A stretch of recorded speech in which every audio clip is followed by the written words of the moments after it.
masuk ke dalam bebas.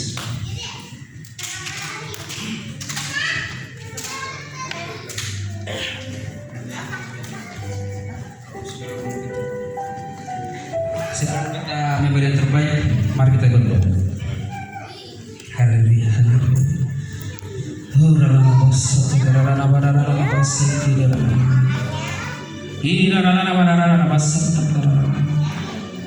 Kembali kami mengucapkan segala puji syukur dan banyak terima kasih di hadapan Tuhan Yesus Allah Bapa kami. Engkau sungguh sangat baik Tuhan, teramat baik bagi kami Tuhan. Kami percaya Tuhan, di saat kami menyembah-Mu, di saat kami memuji-Mu, Engkau melawat kami semua. Engkau menjamah kami semua. Karena inilah tujuan kami Tuhan, menenangkan hati-Mu Tuhan. Biarlah Tuhan, pujian penyembahan kami ini mencari dupa yang harum bagi-Mu yang bertata di dalam surga.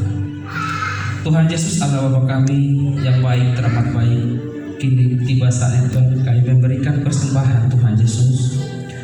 Biarlah kiranya Tuhan persembahan yang kami berikan di tempat ini, di gereja-Mu ini, untuk kerajaan-Mu supaya keluar lagi, supaya dahsyat Tuhan Engkau yang diberitakan, Engkau yang ditinggikan, Engkau yang dimuliakan.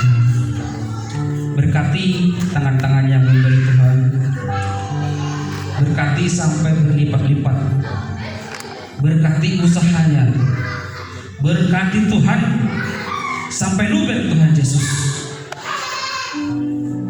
Berapapun yang kami beri persembahan Tuhan, inilah Tuhan yang terbaik kami berikan di hadapan Tuhan Yesus Kristus. Terima kasih Tuhan Yesus. Terimalah persembahan kami di Tuhan Yesus. Haleluya, haleluya, amin.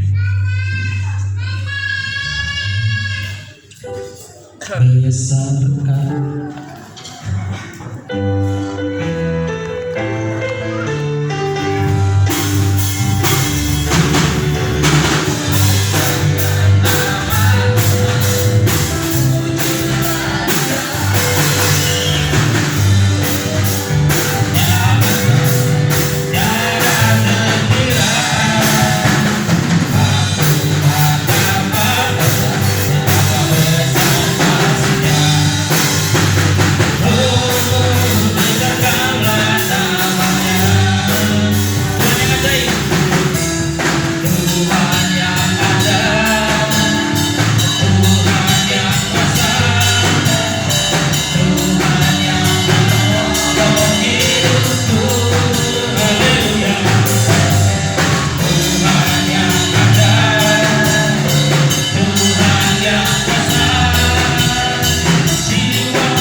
kembali kita berdoa untuk berbantu. Haleluya Tuhan Yesus. Haleluya. Tuhan kami Yesus, Engkau luar biasa Tuhan. Engkau dahsyat Tuhan. Engkau murah hati. Engkau baik, teramat baik Tuhan Yesus. Tuhan, kini tiba saatnya kami mendengarkan perkataan-Mu, mendengarkan isi hati-Mu yang akan dibawakan oleh hamba-Mu Tuhan Yesus. Engkau memberkati hamba-Mu yang membawakan isi hati-Mu, yang membawakan perkataan-Mu, yang membawakan firman-Mu Tuhan Yesus. Buka hati jiwa kami supaya kami menerima, supaya kami dapat mencerna apa yang Engkau sampaikan melalui hamba-Mu Tuhan Yesus. Ambil alih tubuh jiwa roh dan pikiran kami, supaya hati kami, pikiran kami tidak melihat belakang, tidak melihat samping kiri kanan, tapi kami melihat Engkau, kami mendengar Engkau Tuhan Yesus Allah Bapa kami. Urapi hamba-Mu yang akan membawakan isi hati-Mu, Tuhan Yesus Allah Bapa kami. Terpujilah Engkau, Allah Bapa kami, Tuhan Yesus Kristus. Haleluya. Amin.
Dan bersyukur karena saat ini kita boleh ada di tempat ini. Terima kasih buat PL Sinar yang siap duduk bermusik. Baik, puji nama Tuhan. Kita akan belajar firman Tuhan pada sore hari ini. Kita akan belajar bagaimana hidup yang berdampak. Kita akan belajar bersama-sama. Kita akan belajar dari kitab 2 Tesalonika 3 ayat 1 sampai ayat yang ke-15 ya. Bagaimana kita akan belajar supaya hidup kita ini berdampak bagi orang lain ya. Bagi sesama kita, bagi orang-orang yang kita kasihi, yang Tuhan percayakan dalam kehidupan kita. Kita akan belajar bersama-sama apa yang dikatakan oleh firman Tuhan dan apa yang menjadi isi hati Tuhan pada sore hari ini. Kita akan lihat ayat yang pertama dari 2 Tesalonika pasal yang ketiga. Selanjutnya, saudara-saudara, berdoalah untuk kami supaya firman Tuhan beroleh kemajuan dan dimuliakan, sama seperti yang telah terjadi di antara kamu. Bapak Ibu yang dikasihi Tuhan, judul perikop di sini tentang berdoa dan bekerja. Nah, saudara, bagaimana kita bisa menjadi orang yang berdampak dalam kehidupan kita, yang Tuhan inginkan dalam kehidupan kita, yang pertama yaitu berdoa. Amin. Yang kedua yaitu bekerja. Ya. Yang pertama, supaya kita berdampak untuk hidup orang lain, kita harus berdoa. Ya. Kita lihat, kenapa kita harus berdoa? Namun sebelum kita bahas kenapa kita harus berdoa, kita lihat dulu latar belakang penulisan dari surat Rasul Paulus kepada jemaat yang ada di Tesalonika. Kenapa Rasul Paulus menulis surat ini? Karena ada suatu persoalan, ada suatu masalah yang terjadi di dalam kehidupan jemaat yang ada di Tesalonika. Apa itu, saudara? Kita lihat ayat yang ke-11. Kita lihat, saya akan bacakan ayat yang ke-11. Kami katakan ini karena kami dengar bahwa ada orang yang tidak tertib hidupnya dan tidak bekerja, melainkan sibuk dengan hal-hal yang tidak berguna. Jadi saudara, Rasul Paulus memberikan pesan kepada jemaat Tesalonika karena ada latar belakang, karena ada situasi persoalan yang terjadi di jemaat Tesalonika ini. Yang pertama, persoalannya apa, saudara? Yang pertama, mereka hidup tidak tertib, ya. Yang kedua, mereka tidak mau bekerja, ya. Yang ketiga, mereka sibuk dengan hal-hal yang tidak berguna. Ya, saudara, kenapa mereka hidup tidak tertib, saudara? Nah, persoalannya di sini, saudara. Jemaat ini, mereka hidupnya itu mungkin tidak ada kerjaan, jadi hidupnya itu seenaknya, ya. Mungkin mereka berjalan ke sana, saudara, tidak tahu apa yang dikerjakan, sehingga hal-hal yang tidak penting mereka lakukan. Ya, kita lihat kenapa hal itu terjadi, karena mereka tidak punya pekerjaan. Saudara, kalau ada orang yang tidak punya pekerjaan, hidupnya suka apa, saudara? Melamun. Kalau orang yang nggak punya kerjaan pasti suka melamun, ya, banyak pikir, ya, nggak tahu mau bikin apa. Karena apa? Tidak ada pekerjaan, tidak ada pekerjaan yang harus dikerjakan. Nah, dan juga saudara, kadang-kadang kalau orang yang tidak punya pekerjaan, hidupnya itu suka apa, ya?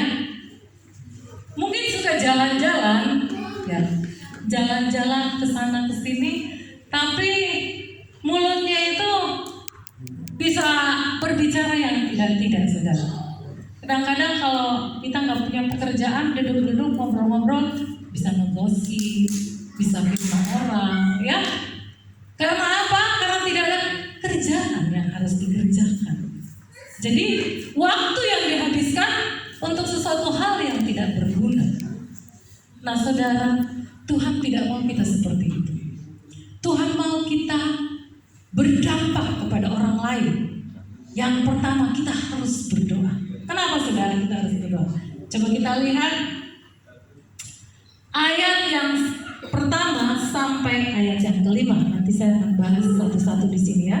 Kenapa saudara dan saya harus berdoa? Yang pertama, supaya firman Tuhan beroleh kemajuan dan kemuliaan. Amin. Nah, saudara, firman Tuhan yang kita dengar harus mengalami suatu kemajuan dalam pertumbuhan rohani kita. Dan yang kedua, supaya firman Tuhan yang kita dengarkan, nama Tuhan dimuliakan dalam hidup kita. Amin. Yang mengerjakannya siapa saudara? Yang mengerjakannya adalah Roh Kudus. Nah, kita harus maju dalam kerohanian kita, dalam pengenalan kita akan kebenaran firman Tuhan.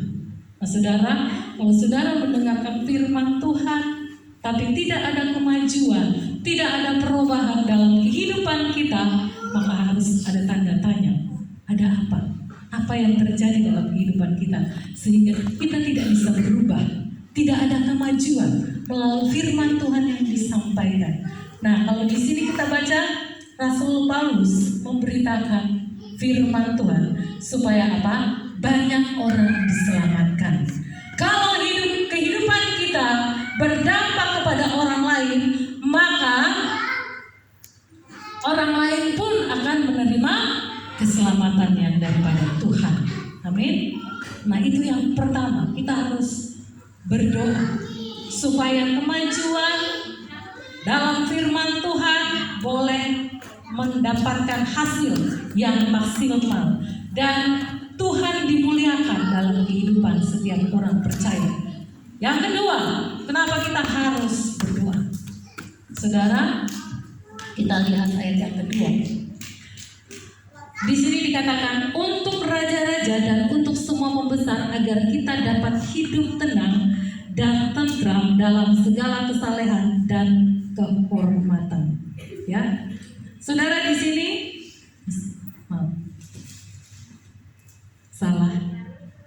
Yang kedua di sini, dan supaya kami terlepas dari para pengacau dan orang-orang jahat, sebab bukan semua orang beroleh iman. Jadi Tuhan mau dalam kehidupan kita, kalau kita berdoa, yang pertama supaya kita dihalau dari orang-orang yang suka membuat kekacauan, dan kita terlepas dari orang-orang jahat. Amin. Saudara, dunia ini penuh dengan kejahatan. Dunia ini kalau kita tidak dekat dengan Tuhan, maka akan ada kekacauan, saudara. Kalau kita tidak berdoa, maka yang terjadi adalah kekacauan bisa terjadi dalam kehidupan kita. Kenapa, saudara? Karena iblis adalah dalang dari segala kekacauan, dalang dari segala kejahatan. Nah, orang-orang yang tidak hidup di dalam kebenaran, mereka akan tergoda untuk melakukan hal-hal yang jahat. Mereka akan dipakai oleh setan, oleh iblis, ya. Mereka meresponi apa yang diberikan oleh setan untuk melakukan hal-hal yang jahat. Oleh karena itu, saudara, Tuhan ingin supaya kita itu selalu berdoa. Ketika kita berdoa, kita berdampak sehingga kita terlepas dari segala pengacau. Ada banyak orang yang buat kekacauan. Nah, saudara, ada satu kisah di dalam Alkitab, saudara, yang namanya Rasul Paulus. Itu tidak sepi dengan yang namanya ancaman. Gara-gara beliau menyampaikan kebenaran firman Tuhan, beliau harus mendapatkan hukuman. Beliau harus dipenjarakan oleh karena kebenaran. Nah, ini orang-orang kacau yang melakukan hal ini kepada Rasul Paulus. Nah, kita pun demikian, saudara. Kalau kita ingin melakukan kebenaran, iblis itu tidak senang. Iblis itu tidak suka, sehingga dia selalu mengacaukan apa yang kita kerjakan di dalam Tuhan. Melalui apa? Melalui pikiran kita, melalui apa? Melalui pekerjaan kita, di dalam rumah tangga kita, ya.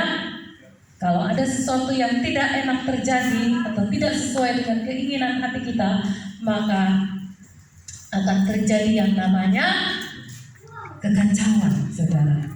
Bisa saling membenci, bisa saling mendengki, marah-marah, ya. Itu semua pertikaian yang terjadi, yang iblis senang supaya kita ada di dalamnya. Tetapi Tuhan inginkan supaya kita hidup dalam kedamaian. Oleh karena itu kita harus berdoa. Berdoalah, firman Tuhan katakan, berdoalah senantiasa. Kenapa kita harus berdoa senantiasa? Karena tanpa pertolongan Tuhan, tanpa doa-doa yang kita naikkan, maka tidak ada sesuatu yang dapat kita lihat, yang dapat kita hasilkan kalau kita tidak berdoa. Karena iblis selalu mau merusak apa yang kita kerjakan. Nah itu saudara ya. Nah ini yang kedua. Yang ketiga, kenapa kita harus berdoa saudara? Yang ketiga, supaya Tuhan yang setia,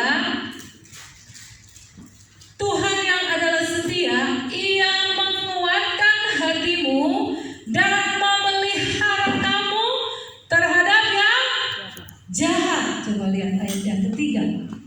Tetapi Tuhan adalah setia, Ia akan menguatkan hatimu dan memelihara kamu terhadap yang jahat.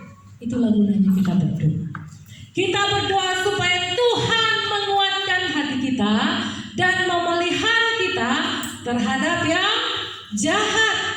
Mengapa kita harus berdoa supaya hati kita kuat? Dalam kehidupan kita banyak persoalan, banyak masalah, ya. Sehingga kadang-kadang kita ini hati kita itu cium, hati kita itu lemah, hati kita itu tidak berdaya. Kenapa? Karena kuasa setan iblis ingin supaya kita itu menjadi lemah hati kita.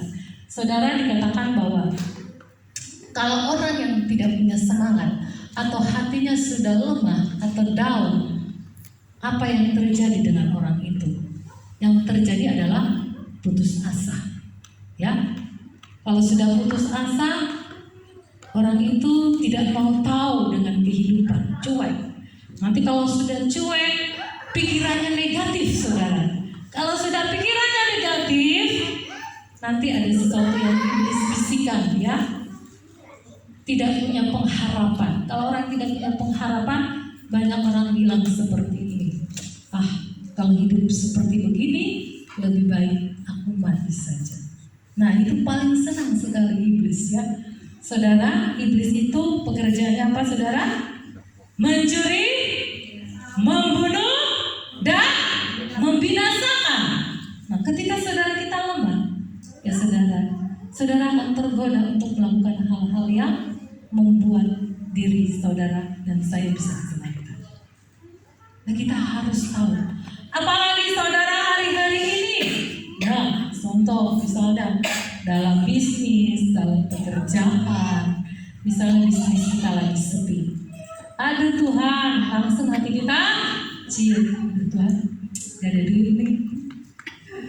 Bawaannya bisa marah-marah. Bawaannya bisa apa? Suntuk, ya. Bisa ngambek. Nanti ketemu orang mukanya seperti apa ya? Tidak punya pengharapan, saudara. Hidup sih hidup, tapi kalau lihat orang seperti kosong. Karena apa? Pikirannya melayang-layang. Saudara, Tuhan tidak ingin kita ada di dalam hal yang demikian. Tuhan menginginkan saudara dan saya harus kuat ketika menghadapi apapun yang terjadi. Saudara harus kuat. Bagaimana supaya kita kuat? Kita berdoa. Itu kuncinya, saudara. Tidak ada jalan lain, ya. Kita harus berdoa. Kenapa? Supaya Tuhan menguatkan hati kita dan Tuhan menjauhkan kita terhadap yang jahat. Saudara, kalau orang ini, ya, ada dalam keadaan yang hatinya lemah, saudara, gampang sekali dikuasai setan. Sehingga iblis itu bisa merasuk jiwanya, bisa menguasai jiwanya, sehingga dia bisa melakukan apa saja di dalam jiwa kita. Kalau iblis sudah berperkara atau merasuk jiwa seseorang, maka kita akan tidak sadar. Dimatikan akal budi kita, ya. logika kita sudah tidak main, akal budi, sehingga kita tidak bisa berpikir yang benar lagi. Segala sesuatu rasanya tidak berarti dan tidak berharga. Nah saudara, kita harus belajar hari-hari ini. Apalagi ke depannya nanti saudara akan mengalami tantangan yang lebih lagi. Tetapi kalau kita ada di dalam kasih Tuhan, kita ada di dalam kehendak Tuhan, kita selalu berdoa, kasih setia Tuhan yang akan membawa kita, menjaga, memelihara kita, sehingga kita tidak melakukan apa yang jahat. Kita terlepas dari hal-hal yang jahat. Tuhan mau melindungi kita, asal kita terus berpegang kepada Tuhan dan berdoa. Selanjutnya saudara, kenapa kita harus berdoa? Supaya apa tuh?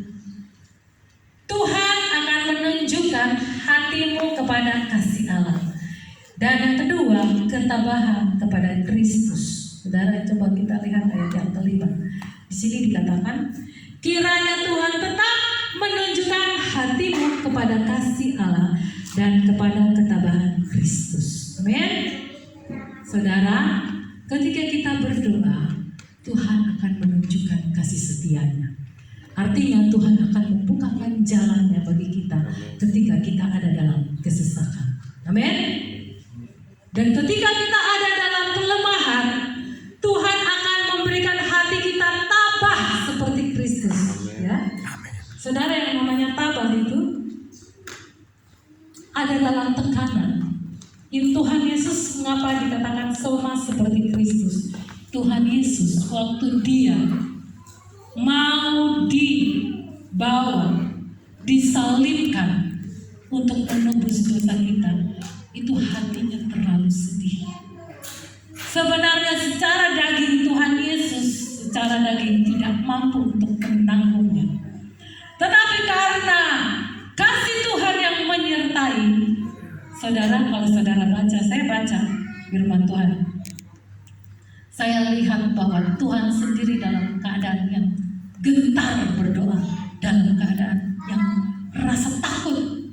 Nah, waktu dia berdoa, apa yang terjadi?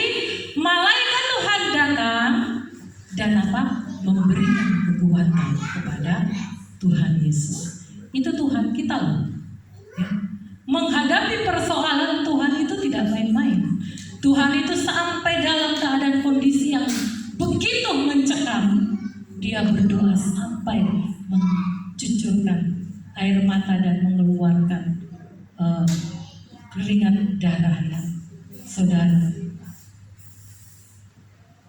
Apalagi kita saudara, kalau kita ada di dalam persoalan, di dalam masalah, mari kita sungguh-sungguh datang kepada Tuhan. Tuhan akan memberikan kekuatan. Kenapa kita berdoa? Tuhan, janganlah, laluilah pencobaan ini. Kadang-kadang Tuhan tidak izinkan kita harus melalui, tapi harus masuk, supaya Tuhan memberikan kekuatan, supaya Tuhan mau menyatakan kebesarannya, sehingga hati kita ini tabah menghadapi persoalan kita dan melewati persoalan kita sampai kita melihat kemenangan yang daripada Tuhan. Amin. Nah, selanjutnya kita akan belajar yang pertama itu tadi, kenapa? Bagaimana hidup kita berdampak? Kita harus berdoa. Yang kedua, bagaimana supaya kita berdampak? Kita harus bekerja. Nah, coba kita lihat kenapa kita harus bekerja. Saudara, kita akan baca dari Kejadian 2 ayat 8. Jadi dasarnya ada saudara, kita tidak hanya mendengar, tetapi semua itu ada dasarnya. Coba Joshua tolong bantu. Dari Kejadian 2 pasal yang ke-8. Kita lihat firman Tuhan. Kejadian 2 ayat 8.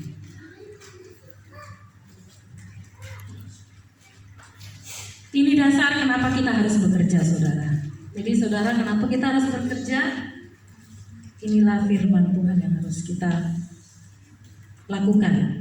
Ayat yang ke-8 di sini dikatakan dari Kejadian 2.